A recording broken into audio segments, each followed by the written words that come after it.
ಎಲ್ಲರಿಗೂ ನಮಸ್ಕಾರ. Amitha's kitchen and life ಸ್ಟೈಲ್ಗೆ ಸ್ವಾಗತ. ಸ್ನೇಹಿತರೆ, ಇವತ್ತು ನಾನು ಹೆಲ್ದಿಯಾದ ಒಂದು ರೆಸಿಪಿಯನ್ನು ಮಾಡ್ತಾ ಇದ್ದೇನೆ. ಇದನ್ನು ನಮಗೆ ಬ್ರೇಕ್ಫಾಸ್ಟಿಗೂ ಮಾಡಿಕೊಳ್ಬೋದು, ಇಲ್ಲ ಈವ್ನಿಂಗ್ ಸ್ನ್ಯಾಕ್ಸಿಗೆ ಕೂಡ ಮಾಡಿಕೊಳ್ಬೋದು. ನೋಡಿ, ಈ ಲೋಟದಲ್ಲಿ 1 ಕಪ್ಪಿನಷ್ಟು ಅಕ್ಕಿಯನ್ನು ಹಾಕಿದ್ದೇನೆ. ಹಾಗೆ ಅದೇ ಕಪ್ಪಲ್ಲಿ ಒಂದು ಅರ್ಧ ಲೋಟದಷ್ಟು ಪುನಃ ಅಕ್ಕಿಯನ್ನು ಹಾಕ್ತಾ ಇದ್ದೇನೆ.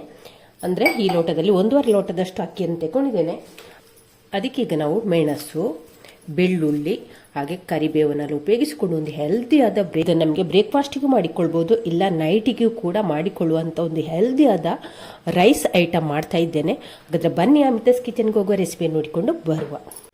ಇವಾಗ ಇದಕ್ಕೆ ಒಂದು ಮಸಾಲೆಯನ್ನು ರೆಡಿ ಮಾಡಿಕೊಳ್ಳುವ. ಇವಾಗ ಇಲ್ಲೊಂದು ತವವನ್ನು ಸ್ಟವ್ ಮೇಲೆ ಬಿಸಿಯಾಗಲಿಕ್ಕೆ ಇಟ್ಟಿದ್ದೇನೆ. ಅದಕ್ಕೀಗ 1 ಟೀ ಸ್ಪೂನ್ ಅಷ್ಟು ಕೊಬ್ಬರಿ ಎಣ್ಣೆಯನ್ನು ಹಾಕ್ತಾ ಇದ್ದೇನೆ. ಇದಕ್ಕೆ ಈಗ ಸಿಪ್ಪೆ ತೆಗೆದಂಥ 15 ಎಸಳು ಬೆಳ್ಳುಳ್ಳಿಯನ್ನು ಕೂಡ ಹಾಕ್ತಾ ಇದ್ದೇನೆ. ಇದನ್ನೊಮ್ಮೆ ಫ್ರೈ ಮಾಡುವ. ಬೆಳ್ಳುಳ್ಳಿಯನ್ನು ಸಿಪ್ಪೆ ತೆಗೆದೇ ಹಾಕಬೇಕು, ಇಲ್ಲದಿದ್ದರೆ ಜಜ್ಜಿ ಹಾಕಿಕೊಂಡ್ರೂ ಆಗ್ತದೆ. ಸಿಪ್ಪೆ ತೆಗೆದೇ ಹಾಕಿದ್ರೆ ಸಿಡಿತದೆ, ಹಾಗಾಗಿ ಸಿಪ್ಪೆ ತೆಗೆದು ಜಜ್ಜಿಕೊಳ್ಬೇಕು ಅಂತೇನಿಲ್ಲ. ಸಿಪ್ಪೆ ತೆಗೆದಿದ್ರೆ ಜಜ್ಜಿಕೊಂಡು ಹಾಕಿಕೊಳ್ಬೋದು. ಹಾಕಿ ಇದನ್ನೊಮ್ಮೆ ಚೆನ್ನಾಗಿ ಫ್ರೈ ಮಾಡುವ. ಒಂದು ಸ್ವಲ್ಪ ಕೆಂಪಗಾಗೋ ತನಕ, ಹಾಗೆ ಇದರ ಹಸಿ ವಾಸನೆ ಹೋಗೋ ತನಕ ಇದನ್ನೊಮ್ಮೆ ಫ್ರೈ ಮಾಡಿದರೆ ಆಯಿತು. ಇಲ್ಲಿ ಬೆಳ್ಳುಳ್ಳಿ ಕೆಂಪಗಾಗ್ತಾ ಬರುವಾಗ ಇಲ್ಲಿ 4 ಬ್ಯಾಡಗಿ ಮೆಣಸನ್ನು ತಗೊಂಡಿದ್ದೇನೆ. ಅದನ್ನು ಕೂಡ ಇದಕ್ಕೆ ಹಾಕಿ ಫ್ರೈ ಮಾಡುವ. ಈಗ ಅದರ ಜೊತೆಯಲ್ಲಿ 2 ಕಡ್ಡಿ ಬೇವು ಸೊಪ್ಪನ್ನು ಕೂಡ ಇದಕ್ಕೆ ಹಾಕಿಕೊಳ್ಳುವ. ಹಾಕಿ ಇದನ್ನು ಕೂಡ ಜೊತೆಯಲ್ಲಿ ಹಾಕಿ ಫ್ರೈ ಮಾಡುವ. ಇವಾಗ ನೋಡಿ, ನಾವು ಹಾಕಿರುವಂಥ ಎಲ್ಲ ಸಾಮಗ್ರಿ ಕೂಡ ಚೆನ್ನಾಗಿ ಫ್ರೈ ಆಗಿದೆ. ನೋಡಿ, ಬೆಳ್ಳುಳ್ಳಿ ಎಲ್ಲ ಕೆಂಪಗಾಗಿದೆ. ಇಷ್ಟಾದರೆ ಸಾಕು. ಸ್ಟವ್ ಆಫ್ ಮಾಡುವ. ಮಸಾಲೆ ಪೂರ್ತಿ ತಣ್ಣಗಾಗಲಿಕ್ಕೆ ಬಿಡುವ. ಇಲ್ಲಿ ಇವಾಗ ತಣ್ಣಗಂತ ಮಸಾಲೆಯನ್ನು ಮಿಕ್ಸರ್ ಜಾರಿಗೆ ಹಾಕಿಕೊಳ್ಳುವ. ಮೆಣಸು ಹೀಗೆ ಇಡೀ ಇದ್ರೆ ಇದನ್ನು ಕಟ್ ಮಾಡಿ ಹಾಕುವ. ಇಲ್ಲದ್ರೆ ಬ್ಲೇಡ್ಗೆ ಸಿಕ್ಕಿಕೊಂಡು ಕೆಲವೊಂದು ಅಲ್ಲೇ ಜಾಮ್ ಆಗಿರ್ತದೆ. ಆನಂತರ ಮುಚ್ಚಳ ಹಾಕಿದಕ್ಕೆ ಇದನ್ನು ಪೌಡ್ರ್ ಮಾಡಿಕೊಂಡು ಬರುವ. ನೀರು ಹಾಕ್ಲಿಕ್ಕಿಲ್ಲ, ಅಂತೆಯೇ ಇದನ್ನೀಗ ಪೌಡ್ರ್ ಮಾಡಿಕೊಂಡು ಬರುವ. ಮಸಾಲೆಯನ್ನು ಪೌಡ್ರ್ ಮಾಡಿಕೊಂಡಾಯಿತು. ನೋಡಿ, ಈ ರೀತಿ ಮಾಡಿಕೊಂಡಿದ್ದೇನೆ. ತರಿ ತರಿ ಉಂಟು, ತುಂಬ ನಯ ಆಗಲಿಲ್ಲ, ಹಾಗೆ ನಯ ಕೂಡ ಆಗುದಿಲ್ಲ. ಇಷ್ಟಾದರೆ ಸಾಕು. ಇವಾಗ ಇದನ್ನು ನಾವು ಪಕ್ಕಕ್ಕೆ ಇಟ್ಕೊಳ್ಳೋ. ಇವಾಗ ಇಲ್ಲಿ ಕುಕ್ಕರನ್ನು ಸ್ಟವ್ ಮೇಲೆ ಇಟ್ಟಿದ್ದೇನೆ. ಅದಕ್ಕೀಗ 1 ಟೇಬಲ್ ಸ್ಪೂನ್ನಷ್ಟು ತುಪ್ಪವನ್ನು ಹಾಕುವ. 1 ಟೇಬಲ್ ಸ್ಪೂನ್ನಷ್ಟು ಎಣ್ಣೆಯನ್ನು ಕೂಡ ಹಾಕಿಕೊಳ್ಳುವ. ತುಪ್ಪದಲ್ಲೇ ಮಾಡ್ಬೋದು, ಇಲ್ಲ ಎಣ್ಣೆಯಲ್ಲಿ ಕೂಡ ಮಾಡಿಕೊಳ್ಬೋದು. ಕಾದಂಥ ತುಪ್ಪಕ್ಕೆ 1 ಟೀ ಸ್ಪೂನಷ್ಟು ಸಾಸಿವೆಯನ್ನು ಹಾಕ್ತಾ ಇದ್ದೇನೆ.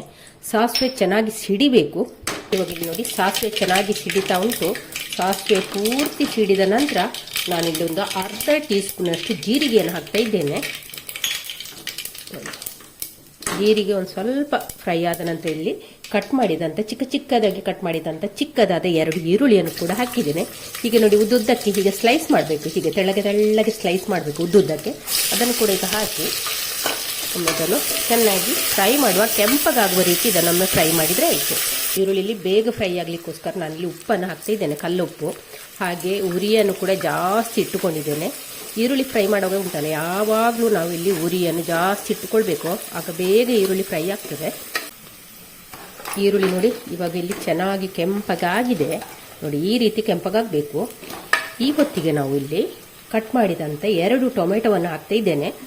ಒಂದು ಸ್ವಲ್ಪ ಕಾಯಿ, ಒಂದು ಸ್ವಲ್ಪ ಒಳ್ಳೆ ಹಣ್ಣಾಗಿದೆ, ಆ ರೀತಿಯ ಟೊಮೆಟೊವನ್ನು ಹಾಕ್ತಿದ್ದೇನೆ.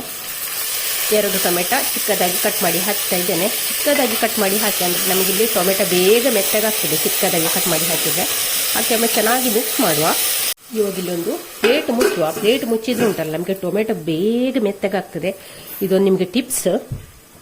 ಇವಾಗ ಇಲ್ಲಿ ನಾನು 1 ನಿಮಿಷ ನಂತರ ಮುಚ್ಚಳ ತೆಗಿತಾ ಇದ್ದೇನೆ. ಟೊಮೆಟೊ ಕೂಡ ಮೆತ್ತಗಾಗಿದೆ. ನೋಡಿ, ಈ ರೀತಿ ಮೆತ್ತಗಾಗಿದೆ. ಆಗಬೇಕು. ಅದಕ್ಕೆ ಒಂದು ಸ್ವಲ್ಪ ಹೀಗೆ ಸೌಟಲ್ಲಿ ಹೀಗೆ ಸ್ಮ್ಯಾಶ್ ಮಾಡಿದರೆ ಆಯಿತು.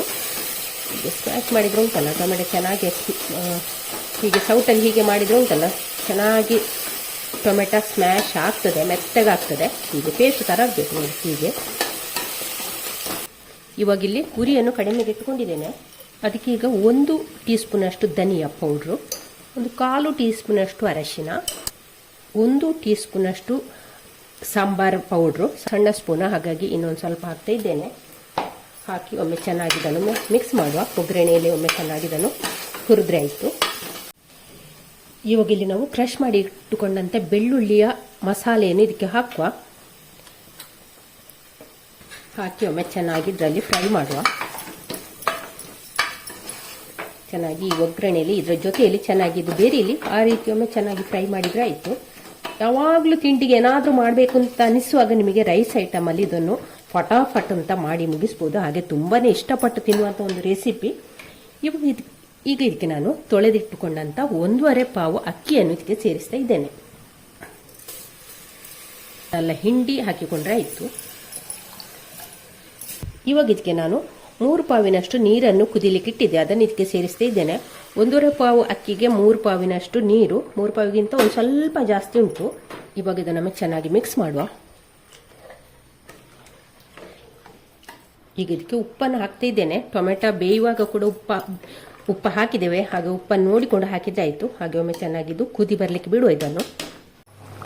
ಇವಾಗ ನೋಡಿ ಚೆನ್ನಾಗಿ ಇಲ್ಲಿ ಕುದಿ ಬರ್ತಾ ಉಂಟು. ಹೀಗೆ ಕುದಿ ಬರಬೇಕು ನೋಡಿ. ಎಷ್ಟು ಚೆನ್ನಾಗಿ ಕುದಿ ಬರುವಾಗ ಸೌಟು ಹಾಕಿ ಒಮ್ಮೆ ಚೆನ್ನಾಗಿ ತಿರುಗಿಸ್ಬೇಕು.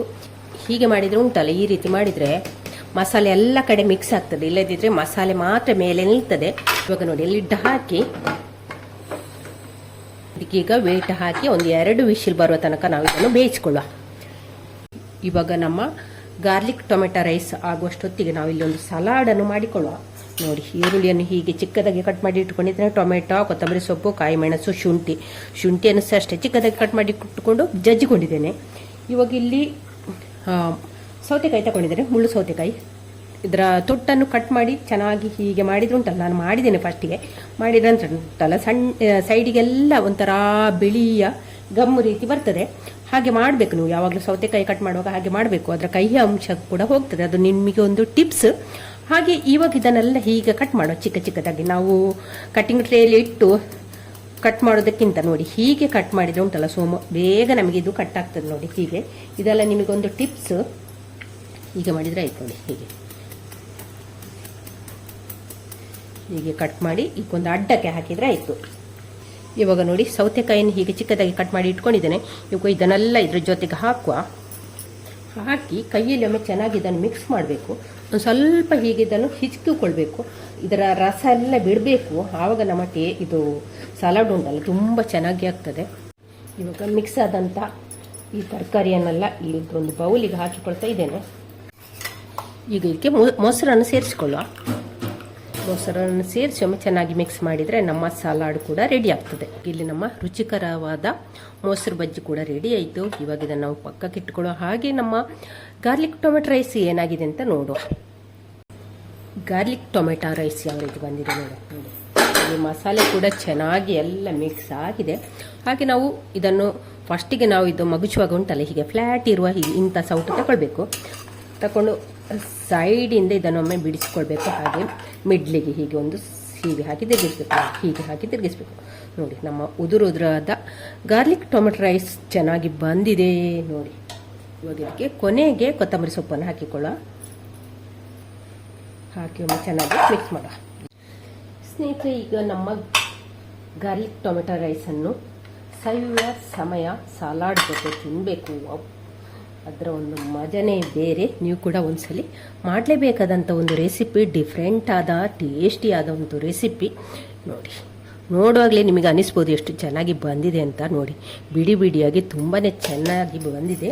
ಹಾಗೆ ನೀವು ಕೂಡ ಒಂದ್ಸಲಿ ಟ್ರೈ ಮಾಡಿ. ಹಾಗೆ ವಿಡಿಯೋ ಇಷ್ಟ ಆದರೆ ಲೈಕ್, ಶೇರ್, ಕಮೆಂಟ್ ಮಾಡಿ. Thank you.